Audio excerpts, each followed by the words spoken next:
नितिन नबीन का selection target क्या Bengal connection है या बंगाल इलेक्शन है? बंगाल इलेक्शन 2026 में है। पश्चिम बंगाल में आपको बता दें लगभग 50 लाख ऐसे वोटर्स हैं जो कायस्थ हैं। पश्चिम बंगाल में बड़ी संख्या में बिहारी वोटर्स भी हैं। बंगाल के बुद्धिजीवी वर्ग पर असर इसका संभव हो पाएगा इस फैसले का, और बिहार बंगाल के कार्यकर्ताओं से सीधा जुड़ाव या पब्लिक कनेक्ट कहें नितिन नबीन कर रहा है। कई राज्यों के चुनावी प्रभारी रहने का उन्हें अनुभव भी रहा है। तो रुपेश, क्या ये बड़ी वजह रही क्योंकि बंगाल इलेक्शन करीब है और ऐसे में दस्तक दे रहे हैं? बंगाल इलेक्शन की वजह से 50 लाख ऐसे वोटर्स हैं जो कि कायस्थ हैं। बेशक आमोद और आनंद जरूर कह रहे हो कि इसमें जाति फैक्टर नहीं है, फैक्टर ये है कि जनरेशनल गैप को कम करना है बीजेपी की ओर से। तो क्या फैक्टर्स रहे नितिन नबीन के नाम? एक बिहार का बड़ा चेहरा रहे, उन्होंने इलेक्शन में बहुत जबरदस्त काम किया, क्या क्या फैक्टर्स उनके फेवर में गए?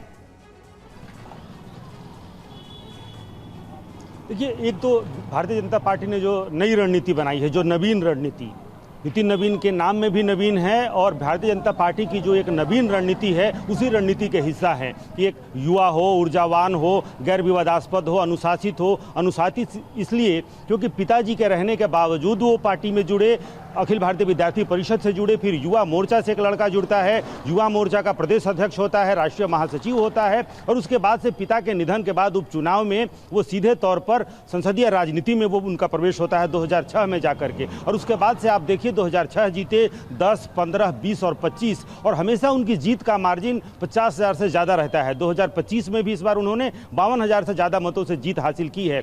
बीजेपी में जो एक इन फाइटिंग या यूं कहें कि एक लॉबी होती है, चाहे वो सुशील कुमार मोदी के समय से ही देखें, सम्राट चौधरी की अपनी लॉबी है, विजय सिन्हा की अपनी लॉबी है, नित्यानंद राय की अपनी लॉबी है, लेकिन उस बीच भी अगर आप देखें तो नितिन नबीन की कोई लॉबी नहीं है। और कल से आज तक आप देखें कि जो एक ऐसा चेहरा जिसकी सर्व स्वीकार्यता हो, सर्वग्राह्यता हो, सबने उनको बधाई दी, सब मंच पर पहुंच गए, तुरंत पहुंच गए। विजय सिन्हा हो, सम्राट चौधरी हो, मंगल पांडे हो, और मंगल पांडे बंगाल के प्रभारी हैं, उनके साथ नितिन नबीन जाते रहे हैं। नितिन नबीन ने ना सिर्फ युवा मोर्चा में, अखिल भारतीय विद्यार्थी परिषद में, बल्कि सिक्किम और छत्तीसगढ़ में भी उन्होंने दिखलाया है। छत्तीसगढ़ में 2023 में जो जीत हुई, उस जीत में बड़ी भूमिका नितिन नबीन की रही। और जहां तक कायस्थ जाति की बात है तो जाति के बहुत बड़े चेहरे नहीं हैं, लेकिन बीजेपी की रणनीति जरूर है कि बंगाल में जो कायस्थ जाति है, चाहे वो दत्ता हो, बोस हो, मित्रा हो, ये वहाँ एक भद्र लोक के रूप में कायस्थ को वहाँ जाना जाता है। और नितिन नबीन कायस्थ जाति के हैं और वहाँ रहा है ज्योति बसु से लेकर के आप देखिए विधान चंद्र राय तक,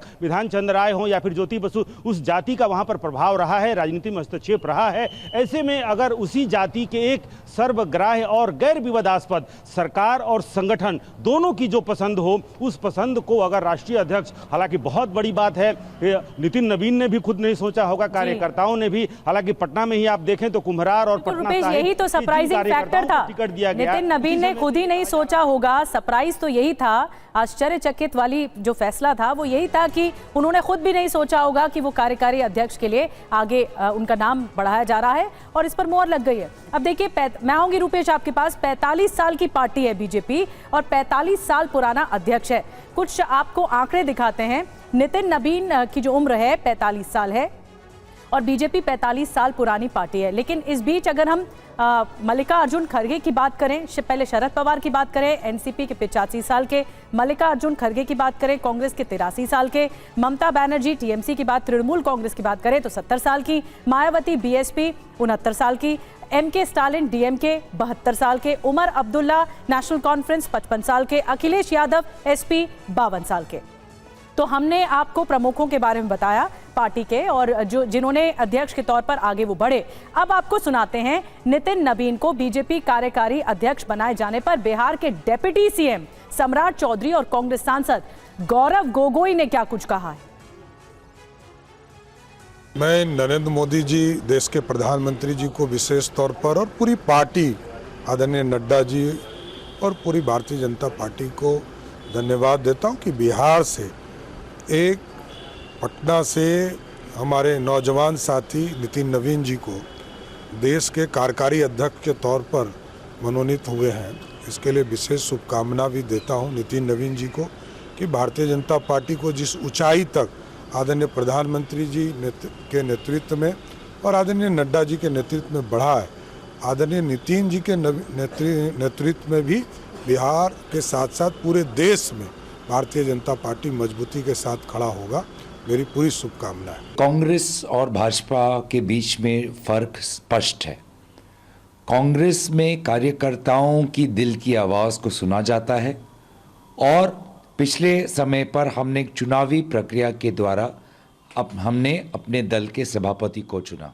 और भाजपा जहाँ पर कोई लोकतंत्र नहीं, जहाँ पर कोई संवाद नहीं, अपने गोपनीयता को वो ज़्यादा उसको चाहते हैं। और कुमार विक्रांत हमारे साथ और ज्यादा जानकारी के साथ जुड़ गए। कुमार, अगर कांग्रेस ये सवाल उठा रही है कि बीजेपी में लोकतंत्र नहीं है, तो कांग्रेस का खुद का जो एवरेज है अध्यक्ष का वो ही 70 साल के ऊपर है। ऐसे में तो बीजेपी ने एक बड़ा दांव खेला है कि जनरेशन को कम करते हुए 45 साल का कोई कार्यकारी अध्यक्ष चुना है। तो ऐसे में बीजेपी की ओर से तो मैसेज क्लियर है इस बारे में, क्योंकि पहले एज को लेकर कई सवाल उठते रहे हैं और अब बीजेपी ने ये मैसेज दे दिया है इस फैसले से नितिन नबीन के। देखिए, कांग्रेस पार्टी 3 सवाल बड़े उठा रही है लगातार। उसका कहना है कि अगर उम्र की बात करें तो 40 वर्ष की उम्र में राजीव गांधी देश के प्रधानमंत्री बन गए थे, कमान उनके हाथ में थी, जबकि नितिन नबीन के हाथ में कमान नहीं, कमान मोदी और अमित शाह के हाथ में है।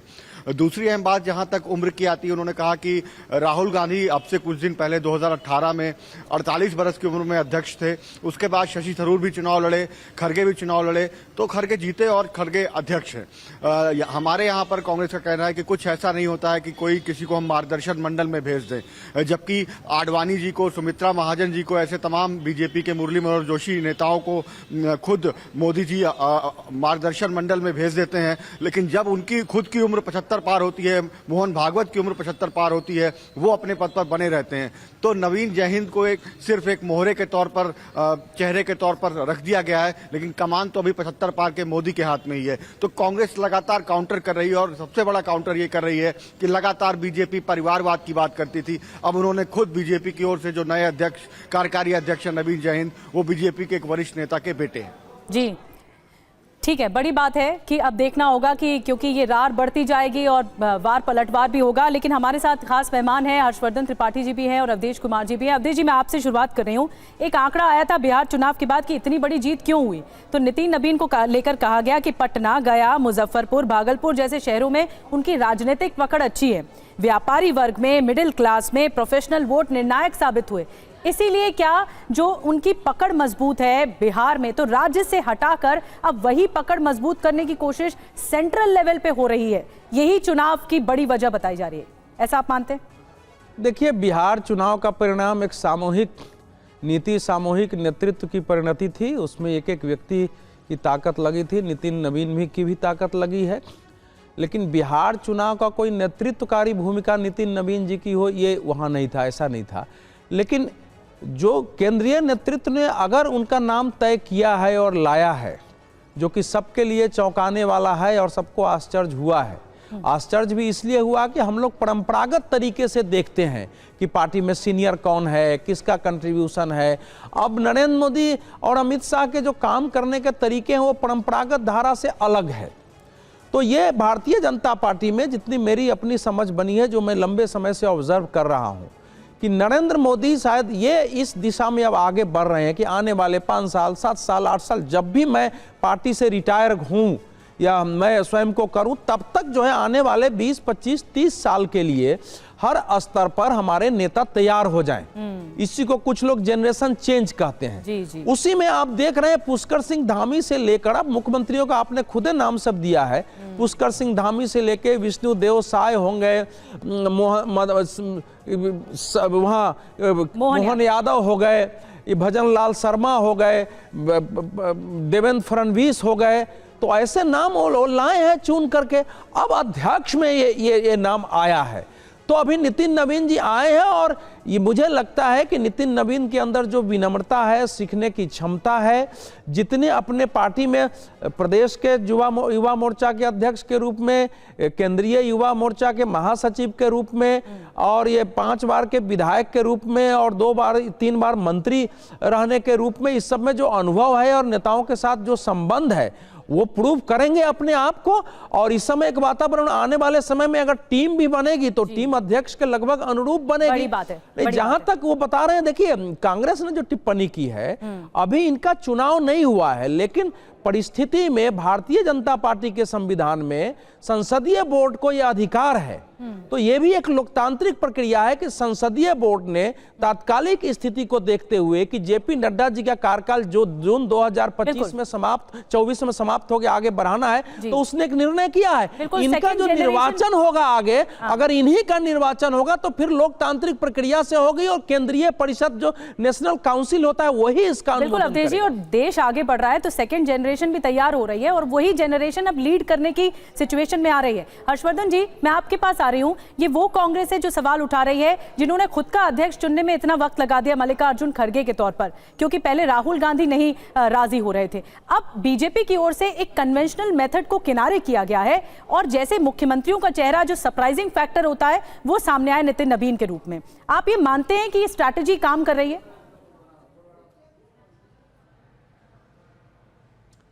देखिए निधि, सबसे पहले तो ये कि चौंकाने वाला नाम है, तो ये तो अब चौंकाने वाला इतना होता है कि अब चौंकाने वाला शब्द भी, अब जैसे कहते हैं ना, जैसे सूत्र था वैसे चौंकाने वाला भी हो गया है। लेकिन जब हम ये कहते हैं कि भाजपा ने कोई अपनी रणनीति बदल दी है, तरीका बदल दिया है, तो इस पर मुझे थोड़ा सा ऐतराज है, या कहें कि असहमति है। जब 2009 में नितिन गडकरी को भारतीय जनता पार्टी का राष्ट्रीय अध्यक्ष बना दिया गया था, तो नितिन गडकरी को राष्ट्रीय स्तर पर कौन जानता था, जरा बताइए। किसी को ध्यान में है कि नितिन गडकरी राष्ट्रीय स्तर पर कोई जाने जाते थे? नितिन गडकरी भी वहां पीडब्ल्यूडी मिनिस्टर थे, लोक निर्माण विभाग, पथ निर्माण, अलग अलग राज्यों में अलग अलग बोला जाता है। ये चयन किस तरह से हुआ वो मैं आपको बताता हूं जी। 45 से 55 वर्ष की उम्र के 20 नेताओं का देश भर से चयन किया गया। नरेंद्र मोदी और संघ यानी डॉक्टर मोहन भागवत जी सरसंघ चालक, इनकी सहमति से यह योजना बनी। मैं बार बार लोकसभा चुनाव के समय से एक शब्द कह रहा हूं कि भारतीय जनता पार्टी पीढ़ीगत परिवर्तन के दौर में है। अब ये मुझे भी नहीं पता था कि नितिन नवीन होने वाले, नितिन नवीन को भी नहीं पता था, और जिनसे ये फीडबैक मंगाया गया उनको भी नहीं पता था। लेकिन उन 20 नेताओं के बारे में संगठन, सरकार, ट्रैक रिकॉर्ड, पिछले 10 वर्षों में क्या किया, कैसे राजनीति करते हैं, सामाजिक समीकरण क्या है, उनके साथ काम करने वाले लोग कैसे देखते हैं, उन 20 लोगों में से 5 लोगों का नाम छांटकर अंतिम सूची में आया और नितिन नवीन का नाम बिहार कायस्थ समाज, जो कास्ट न्यूट्रल, जिसकी बात संघ करता है, जिसकी बात भारतीय जनता पार्टी करती है, उसके पैमाने पर सबसे बेहतर पाया गया। तो आप ये समझ सकते हैं कि भारतीय जनता पार्टी के काम करने का तरीका वो वही है जो पहले था। पहले चूंकि पार्टी से निकले हुए नेता जब एक समय में वो बड़े हो गए तो उनको लगा कि हमारी उम्र हो गई तो हम ही चलाएंगे। नरेंद्र मोदी नेता के तौर पर निर्विवाद तौर पर वो वहां खड़े हैं जहां अध्यक्ष का चयन देरी से भी हुआ तो कोई दिक्कत नहीं, लेकिन देरी बहुत हुई। चूंकि इसीलिए देरी हुई, कई बार ये भी लोग कयास लगा रहे थे ना कि अच्छा चलो यूपी में कौन बनेगा, और यूपी के चयन को भी इसी तरह से किया गया। लेकिन यूपी का चयन वो भविष्य को देखते हुए नहीं है, वो सिर्फ और सिर्फ रणनीतिक चयन है। मैं इसको कह रहा हूं, इसको ध्यान से सुनिए।